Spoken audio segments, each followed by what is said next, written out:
nakalulungkot isipin ka, Coffee, na napakaraming mga loko-loko talaga na nandiyan po sa Bureau of Immigration, no? Particular yung mga sumasalubong sa mga banyaga, mga turista, at sa mga Pilipino na nandiyan sa ating immigration counter, no? At sana itong mga kalokohan na ito, itong korupsyon na ito, itong mga scheme na ito na nagaganap diyan sa immigration, matuldukan na po yan under the administration of PBBM. At isang move dito, dapat may mga nananagot dapat may mga nasasampulan. Dahil kung walang masasampulan, sa hinabahaba ng panahon na nag-exist yan, itong pagpapalusot ng mga tao na yung issue sa pastillas na kung ano mga sinusuhol para illegal na makapasok ang ilang alien dito sa bansa, namayagpag yan sa napakahabang panahon Hindi nahuhuli, hindi nabubulgar yan at tila walang naparurusahan. Kung meron man, mangilan-ngilan lamang. Pero ngayon in fairness 73 agad ang na-dismiss na immigration personnel at nasuspindi po sa kanilang mga nasampahan po ng kaso at nasuspindi na po ito dahil sa mga corruption charges na ipinataw sa mga ito. Again, sa hinabahaba ng panahon, hindi nangyayari ito.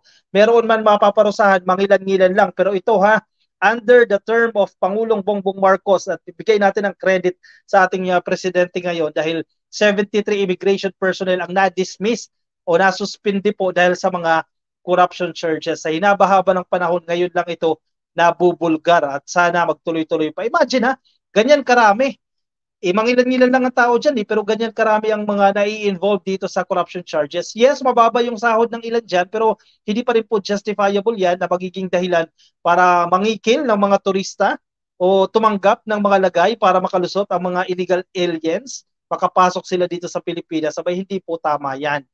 73 employees of the Bureau of Immigration have earlier been dismissed or suspended this year on charges of corruption. According po yan kay Immigration Commissioner Norman Tansinco, itong Biyernes po, October 13, mula po yan sa Manila Bulletin, itong balita na ito. Oy, congratulations kahit pa paano, no? Sa pamunuan ngayon ng Bureau of Customs, syempre, may direktiba rin ng ating presidente dyan na linisin yan dahil pangit tingnan yan sa mga turista, pangit yan sa Pilipinas, no? Nag-iinganyo nga tayo ng mga turista na pumasyal dito ng Pilipinas para tumaas yung sektor ng turismo sa bansa Pero may mga turista na makaka-experience na mawawalan ng kung ano-ano dahil sa korupsyon o dahil sa mga kalukuhan ng ilang immigration officer. May mga mababait din naman. May mga matitino pa rin naman talaga pero may mga bulok na kamatis talaga na nakalusot dyan. Also, Tansinko said there are a total of 72 pending cases before the Board of Discipline o BOD against erring immigration personnel since he assumed the office. Yan, bilisan na agad ang pagproseso dyan. He said he has been enforcing a one-strike policy wherein personnel involved in controversies are immediately removed from the front lines pending investigation. Tama yan, one-strike policy. Wala nang second chance, no? Kung matibay naman ang ebidensya, makikita agad na may CCTV na dyan. Tambak na nga ng CCTV yan napalilibutan na ng CCTV dyan. Pag nakita naman talaga na tumatanggap ito o may ginagawa itong kalokohan, wag nang bigyan ng second chance. Alisin na lang agad yan. Okay to ayos tong ginagawa ngayon ng leadership ng Bureau of Immigrations. Salamat po at malilinis na kahit paano paunti-unti itong immigration. He pointed out that corruption has been a long problem of the Bureau. Biruin mo, matagal na itong problema dyan pero hindi nasusolusyonan. Ilang taon na, ilang dekada na ang nakalilipas, hindi nasusolusyonan. And we are making significant strides to catch corrupt employees and prevent other personnel from being tempted to go the route way path. He expressed hopes that the technological upgrades at the Bureau of Immigration will be able to provide another layer of security and prevent corruption. Ang sinasabi kasi nila doon, dyan sa may NAIA, no, may mga blind spots pa rin dyan Wala pa rin pong mga CCTV, no? Hindi may kumbaga may areas pa rin na pwede pang makalusot o gawin yung mga transaction na hindi dapat, no? Pero ngayon, hopefully kasi na-address na yan Sinabi nila ilan pa ba yung kulang ng CCTV diyan? Lagyan na rin po yan para matigil na yan. Nagkaroon din ng mga policy sa kanilang mga uniforme na dapat wala nang bulsa para walang pagsisiksikan ng kung ano bang nadukot na ano yan o kung pastillas man yan na ibinibigay para makalusot. Itong escort service na hindi nadadaan sa immigration, naka-VIP pa nga ito ka-coffee para makalusot. Yan, wala na po yan. Noon, kung inyo makikita, yung issue sa pastilla scheme Grabe yung may breakdown pa sila kung saan napupunta itong kanilang kinikita at sino yung mga nabibigyan. Biruin mo, sa hinaba-haba ng panahon, nangyayari ang sitwasyon na yan. Ngayon, manual pa rin tayo. A passenger has to interact with an immigration officer to be processed. Sa ibang bansa, ganoon din naman ka-coffee. No? Pero may mga ano na, may ibang immigration na rin tayo na daanan na wala ng person-to-person interaction. No? But with upgrades we are implementing, our operations would involve e-gates and AI or artificial intelligence, which would remove unnecessary person-to-person contact. Stress yan, makatutulong din kasi yan. Meanwhile, the Department of Justice and BI announced that they are working together to investigate the issue of escorting. Ito yung isang malaking problema at the country's international airports. No? Hindi na dumadaan, di ba? May mga cubicle yan.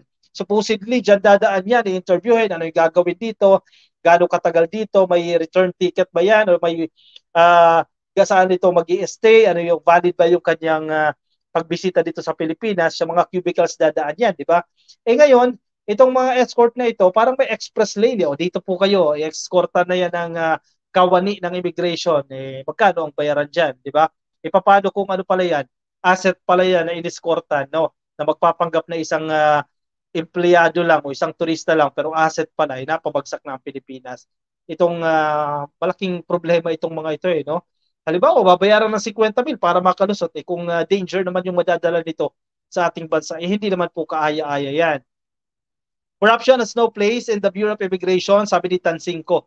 Through our partnership with the DOJ and our embrace of advanced technology, we are dedicated to eradicating corruption, he assured. Dapat lang po sana matigil na yan. Biruin mo tumagal pa yan ng napakatagal, napakaraming taon na hindi na solve man lang itong issue na to, itong corruption na ito. Hindi na i-expose. At ngayon, at least may napaparusahan agad. Imagine, not bad ito 70 plus agad ang na-dismiss at may mga pending cases pa na dinidinig do. Sana matuluyan hanggang mapalitan na po lahat ng mga loko-loko na nadyadyaan na nagpapakasasa lang no at sinisira ang imahe ng Pilipinas. Oy, good job, no? Congratulate natin ang Bureau of Immigration dito. And the DOJ, even the DOJ, kasi under nila yan, no? Kahit pa paano, ano ito, nakahinga tayo ng bahagya, no? At unti-unti, ma-implement ang magagandang changes dyan sa Bureau of Immigration. Shirley Dawa, good evening sa iyo. Nakikinig mula dyan sa Saudi Arabia. Hello po sa inyo. Happy viewing po. Kay Perla Tan, does it mean that VP Sara cannot defend herself and that ex-President PRRD came out to her defense? Perla Tan, isa lang yan ka-coffee, no? Actually, nagsasalita din naman si VP Sara. To be fair din naman, naglalabas din ito ng statement sa kanyang mga official pages, no? Pero syempre, itong si PRRD, actually meron din ako nabasa patungkol dito kay PRRD kasi, di ba, parang tahimik ito medyo hindi nangyayala si PRRD dito sa issue na ito Pero recently, yung kanyang statement, it's a way of saying na nandito pa rin ako, wag niyo akong kalimutan at anak ko yan, no? Parang depensahan ng kanyang anak. Yan yung kanyang message dito no? Wag niyo akong kalimutan, nandito pa rin ako, no? At didepensahan ko ang aking anak. Yan yung basa. Merlin Saldania, hello sa inyo. Okay lang, sana kung silang lahat magbabago magkakaisa at makikipagkakaisa, sabi ni Merlin Saldania. Costillas Kongkong, di binasa, alams na, change topic agad. Alin yun? Anong sabi mo dito, Costillas Kongkong? Teka, balikan ko Kahit negative yan, binabasa natin dyan. Ano ba sabi mo dito? Teka, nabasa ko nga yung kanina Hindi lang ako nag-elaborate Costillas Kongkong. Sige, comment mo lang ulit dyan pag makita ko. Yan, 2 billion travel expenses, 1.6 extraordinary expenses, certificate only, not confidential, but classified. Costillas Kongkong. Ganon din yan. Yan, binasa ko Ganon din yan sa case ng COA. Parehas lang din po yan sa pag-check ng COA, pag i-audit itong mga funds na ito, pag nakita po ng COA na may mga irregularities yan, kinakailangan susulatan yan, ano ba, may kulang ba na dokumento, you have to present these documents, or else magkakaroon ng disallowance at babayaran nila yan. And again, sabi pa ni Bato de la Rosa, hindi ko ipinagtatanggol si VP Sara or ang Kongreso, no? Pero may due process pa rin po tayo dyan. May punto naman si de la Rosa dyan, pag may nakita kayong irregularities, doon sa pondo na yan, based on the COA reports, isampahan ninyo ng kaso. Pareha siya, nag-a-apply sa lahat yan. Sa Presidente nag-a-apply, sa Vice President, sa Kongreso, lahat yan nag-a-apply. At sa higpit ng COA, hindi makakalusot yan. At pinapublish nila yan, kung hindi naman yan confidential funds o hindi naman yan intelligence fund, hindi nakapublish po yan. Tiny Corner Resolution number 10, Congress and Senate, Senate classified funds, any pronouncement from the Office of the President, sir? Wala pa tayo naririnig dito. Tiny Corner. Di yan babasahin at sasagutin. Alam mo na, sabi ni Castillas kung yan, sinagot ka na. Wala na akong pinaprotektahan dyan. Wala na akong pinagtatanggol dyan. Except the President. Josa Picache, Edgar Ronquillo, happy viewing sa inyo. Classified funds, expose by Sasa Rugando Sasot. Very interesting, sabi ni Tiny Corner. Mali lang siguro yung term, no? Is he a BBM vlogger? We demand fair treatment for all our reactions, sabi ni Tiny Corner. Ano po ba yan? Sige, lagay nyo lang dyan sa comment section. Dimi Borbon, magandang gabi sa iyo. Ka-coffee kay Perlatan. Pleasant hello, Josa Picache. Engineer Rodolfo Reyes, ka-coffee, magandang gabi kasi wala silang mapapala kay PBBM. Hindi na pwedeng kumandidato. Binibinay nila si VP kahit papaano at baka lusot sila sa 2028. Correct ka dyan, Engineer Rodolfo, no? Kasi kung papansinin mo, yung parang nagbabawas sila, nagre-reduce sila. Kumbaga, kung may airtime silang binibigay o may number of pages na binibigay para banatan ang presidente, na-reduce na yan. Ibig sabihin, teka, parang we are attacking the wrong person. So lipat tayo dito kasi 2028, wala naman tayong re-election dito, dito tayo. Tama yung punto mo, tama din yung observation mo dito, sir, na baka makalusot sila by 2028. Pero I doubt, mukhang malabong mangyari yan. Mel Ace, ayaw ko na si VP kasi kapag siya ang presidente sa 2028, baka makuha na ng China ang ating mga teritoryo. Siguradong malakas loob ni Digong na makialam at impluwensyahan si VP Sara. Ano sa tingin niyo? Gregorio Sanchez, Sara Duterte ay mahina ang ulo. Mahilig sa CIF pero ayaw ipaliwanag kung saan ginagasta, sabi ni Gregorio Sanchez. Actually, isang magandang move din na pwedeng gawin dito ni Vice President Sara Duterte, no? Once and for all, humarap ito sa press conference o sa harapin ng media, etc.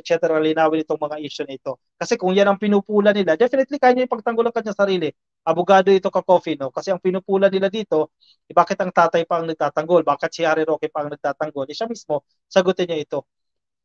Kasi hindi enough, sa tingin ko kaya siya kinikriticize din, hindi enough yung kanyang mga responses sa pamamagitan ng mga statements, no, sa kanyang social media pages.